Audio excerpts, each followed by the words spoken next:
మంచి love story అమ్మ. ఈ క్యారెక్టర్ కానీ నువ్వు చేస్తే ఈ ఒక్క సినిమాతో నీ జీవితం మారిపోతుంది. పెద్ద హీరోయిన్తో స్టార్ అయిపోతావు. Thank you sir, thank you thank you.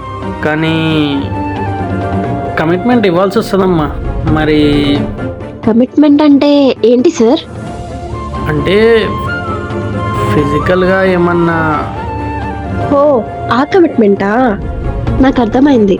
నాకు మంచి ఫ్యూచర్ ఉందంటే నేను ఏం చేయటకన్నా రెడీ. ఓకే, రేపు నైట్ రూమ్కి వచ్చేసే మరి. Okay sir. ఇక్కడేం చేస్తున్నావు? నీకెందుకు? నీ అమ్మ, నువ్వు ఇలా చెప్తే వినవే నువ్వు. వదరు